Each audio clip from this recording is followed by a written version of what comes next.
When you look at the partnership with the Launching Masters, what attracted you to this event? Was it like people that the event was bringing were your target customers? Tell me about that. I go a little bit backwards. First, I was on the proud committee of Hackett, which was a beautiful British brand, and I was asking the CEO, how many polo shirts do you sell a year? And he told me an astronomical number. I went back and I went to my head designer. I say, we want to do polo shirts with Mandarin color. So as you can see, the Mandarin color is on all our shirts. Yeah. So you see, this is a Mandarin color, or the Sun Yat-sen color, a sort of officer color. Then we had to find a legitimacy to these polo shirts, and then we started sponsoring stories behind it. And the first tournament we did was in Mongolia. This was a tournament we did in Mongolia. It was the first polo tournament in Mongolia where the sports is originated from, because we were sourcing our cashmere there. And so we were looking at stories again, and we started with polo in Mongolia. Then we started sponsoring polo, women's polo, because the women give us most of our revenue, as you can imagine. So we started making a sponsorship in Singapore for international polo tournaments.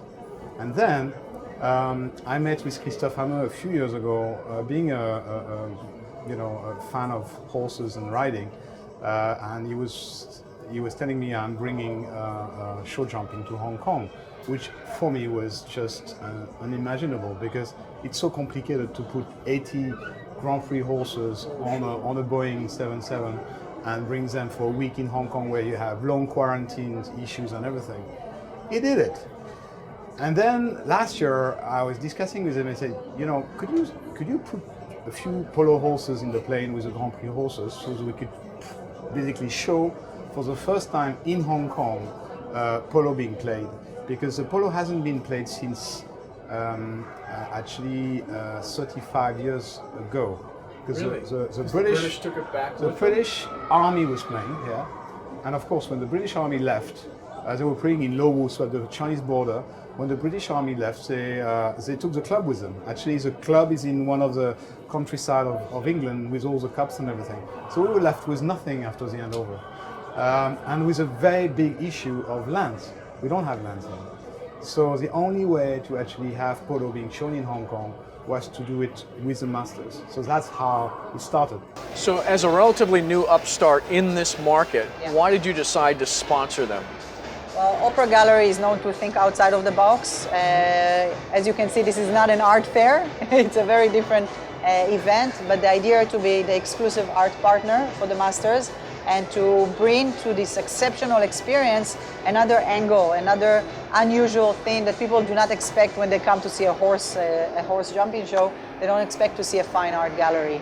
And that encounter, that excitement when you come in and you are surprised by something that you are offered, is very interesting for us, because to be heard and to have your voice in such a crowded market and to still stand out and say, here's my thing, I'm special at that, and I work with unusual and special things like this show, was very appealing for us as a sponsor, as an art partner.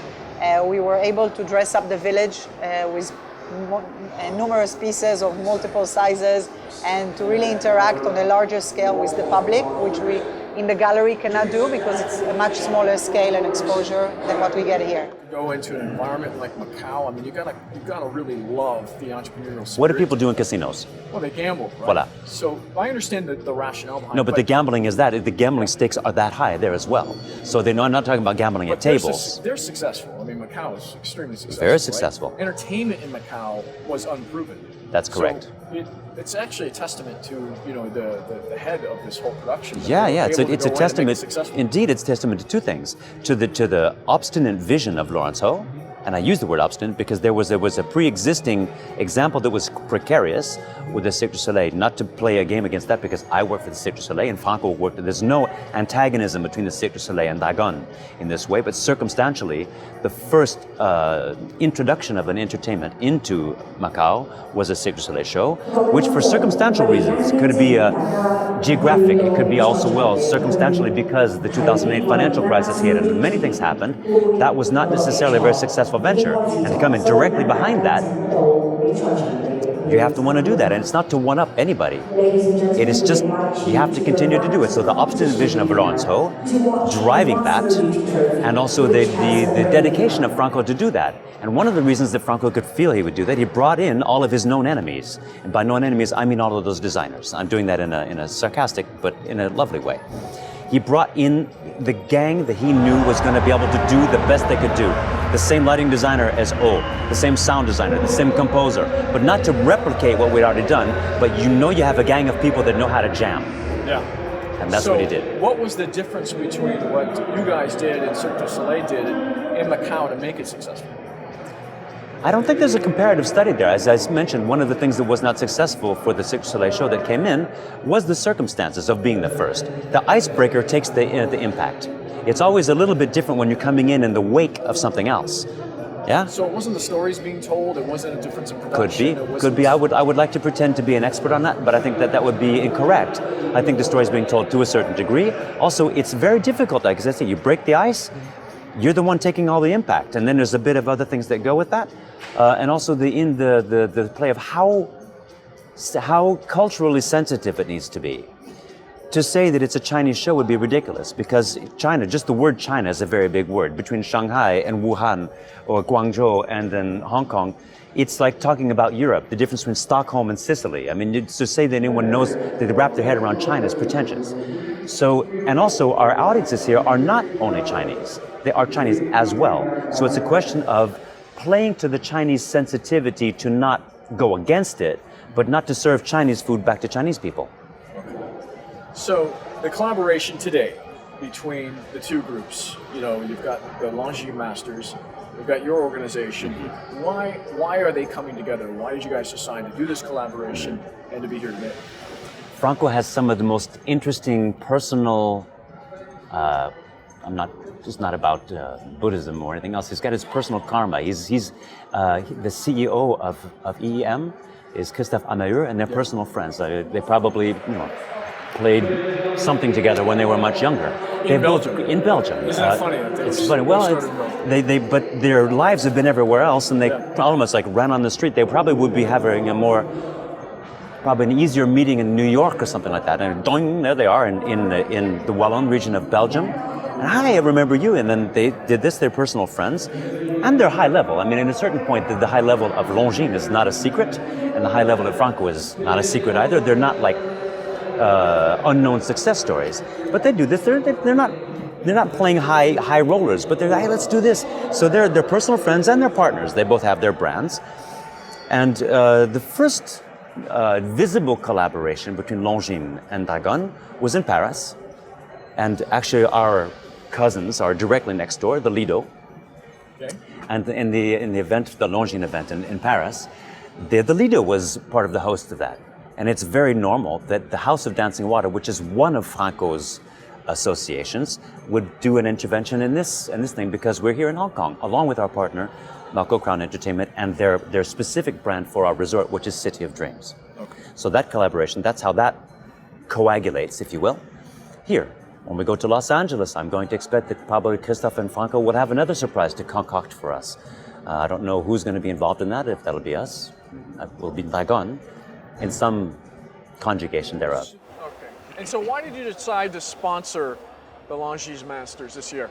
So, a lot of sponsor or partnership in these events are close to the same values as Rothschild. So we have a few brands like Longines, like Hermès, like Airbus, Dassault, and so on, who are close to the Rothschild since a long time for the wine business or for the values.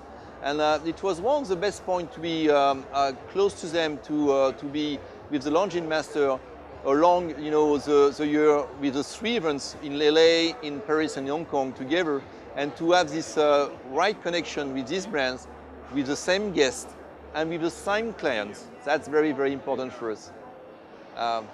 And so, were you already here in Hong Kong, or did the event bring you to Hong Kong? No, we started 4 years, in France, and since 3 years we are in Hong Kong, Paris, and Los Angeles in exclusivity for the champagne.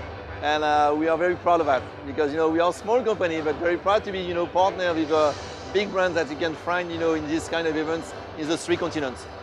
It is. And so how do you measure the success of this partnership that you have with Lingerie?